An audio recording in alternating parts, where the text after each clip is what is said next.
والذي جعلنا من المتمسكين بدينه القويم اللهم يسر وأعن على سيدنا Muhammadin sholli wa sallim amma ba'd. Para yai, para ustadz, guru-guru saya yang senantiasa saya taati, hadirin hadirat seluruh jamaah Masjid At-Tarbiyah Sivitas Akademika UIN Maulana Malik Ibrahim rahimakumullah. Sekitar tahun 2008 saya pernah mengikuti pelatihan yang namanya pelatihan filologi. Filologi itu kalau dalam bahasa Arab kita kenal dengan nama ilmul makhtutat. Makhtutat itu kalau kita terjemahkan ke dalam bahasa Indonesia adalah manuskrip. Manuskrip itu kalau kita definisikan adalah karya-karya ulama yang masih tertulis tangan, bukan dicetak sebagaimana yang sekarang ini kita baca. Ketika saya mengikuti waktu itu di Jakarta selama 60 hari penuh mulai jam 7 sampai jam 10 malam. Ada 1 minggu waktu, semua peserta dikasih waktu 1 minggu untuk melakukan pelacakan manuskrip. Dan waktu itu saya dikirim ke Cirebon. Di Cirebon itu ada 2 istana, Kasepuan sama Kanoman. Cirebon itu ya peninggalannya Sunan Gunung Jati ya. Yang menarik adalah ketika saya tiba di 2 istana itu, di istana Kanoman dan Kasepuan itu, saya ditunjukkan oleh keluarga raja ratusan manuskrip. Tidak hanya puluhan, tapi ratusan. Bahkan diletakkan di almari dan yang dikeluarkan itu hanya beberapa saja. Dari manuskrip itu kemudian saya lihat paling tidak ada beberapa yang itu bisa disamakan ketika misalnya saya melakukan penelitian di mahasiswa saya ajak untuk melacak manuskrip yang ada di Sunan Derajat. Satu topik buku yang ini selalu saya temukan, tidak saja di Cirebon, teman-teman saat melakukan pelacakan manuskrip di Sunan Derajat, bahkan yang terakhir pun saat saya mengajar filologi, mahasiswa saya menemukan satu kitab yang namanya Tanwirul Qulub. Itu masih ditulis oleh tangan, tapi Tanwirul Qulub itu bukan seperti Tanwirul Qulub yang dikaji di pesantren. Singkatnya, kitab yang saya temukan baik di Cirebon, baik di Sunan Derajat manuskrip, maupun manuskrip-manuskrip yang dihasilkan dari pelacakan mahasiswa itu adalah ada satu kitab yang temanya itu kita sebut atau kita kenal dengan tasawuf. Ketika saya di Cirebon waktu itu, saya sempat berpikir, apakah mungkin ini tasawuf inilah yang membuat kenapa para wali dulu itu bisa dengan mudah mensyiarkan, mendakwahkan Islam itu tanpa kekerasan. Waktu itu saya masih berasumsi seperti itu. Tetapi ketika dari waktu ke waktu kemudian saya selalu menemukan kitab-kitab model seperti itu. Dan yang terakhir tadi di kitab Tanwirul Qulub itu ada satu statement yang begini.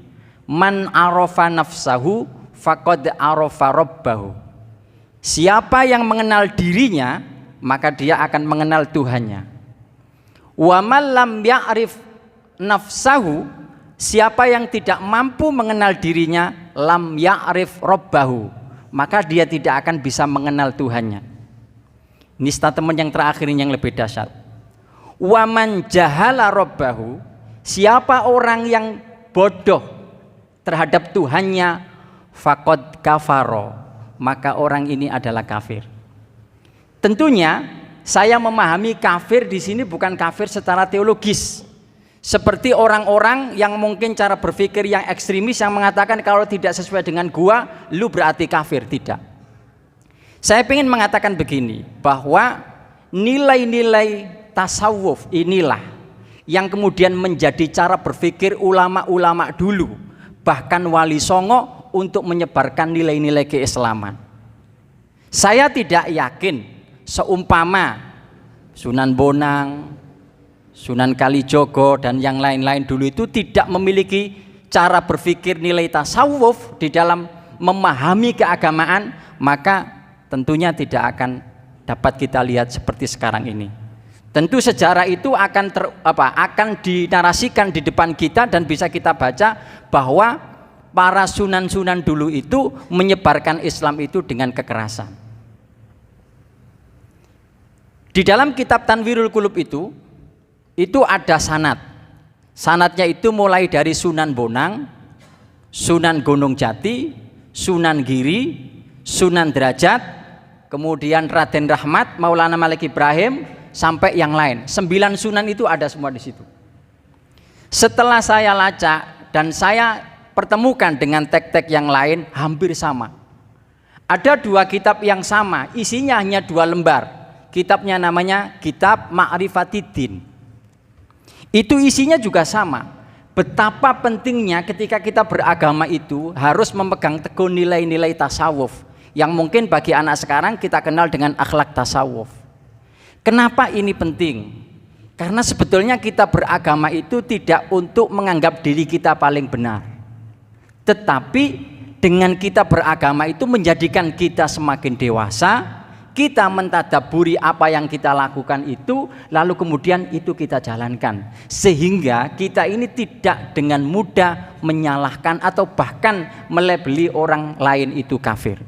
Ini yang kemudian akhir-akhir ini kita bisa melihat di medsos itu, kalau orang sudah tidak bisa mengikuti pikiran kita atau bahkan tidak sependapat dengan kita, maka dengan mudah mereka mengatakan itu adalah kafir.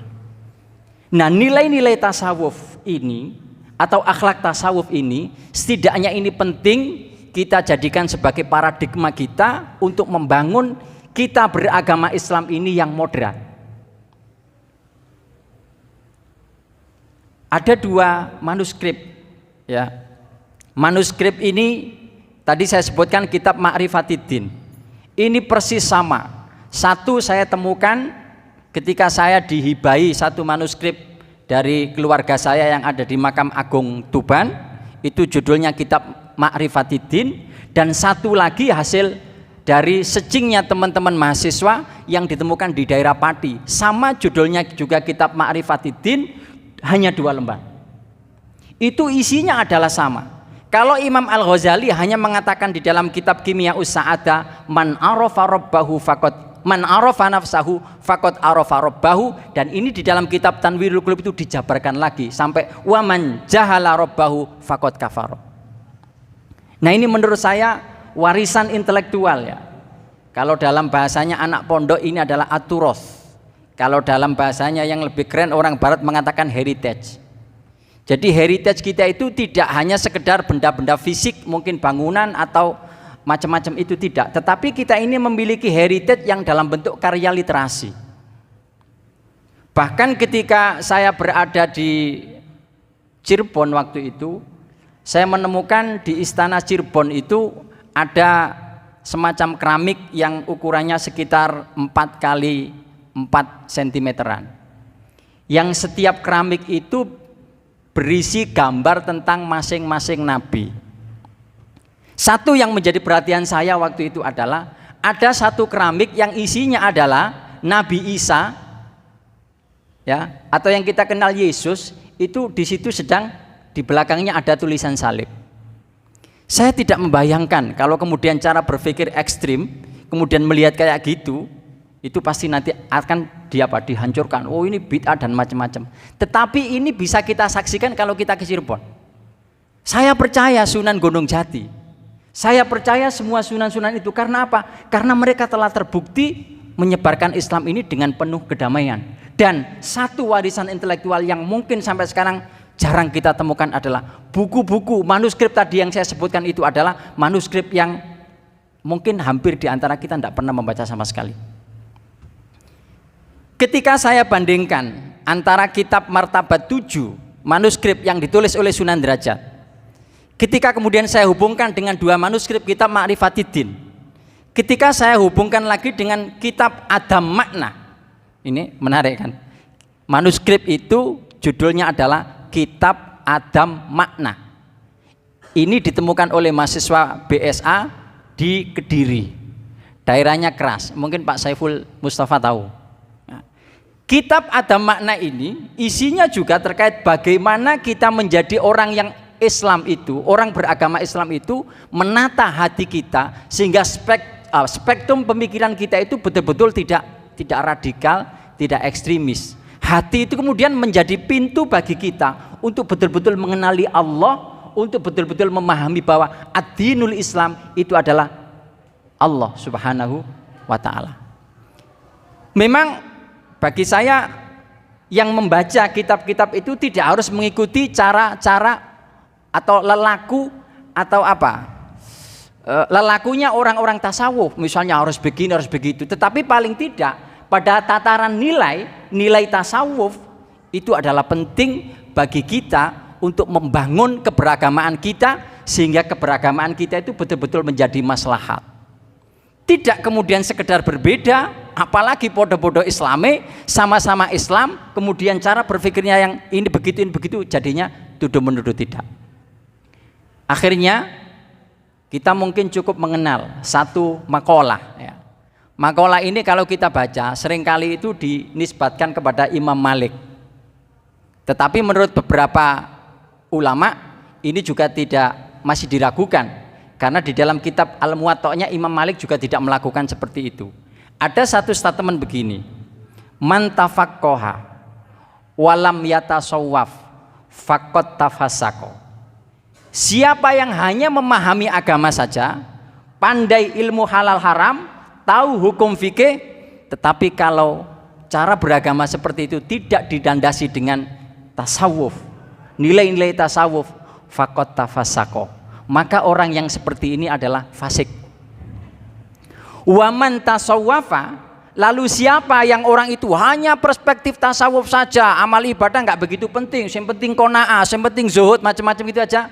Orang yang seperti ini walam yatafaqqah, tetapi dia tidak bisa memahami agama, hukum halal haramnya juga tidak paham, faqad tazandaqo.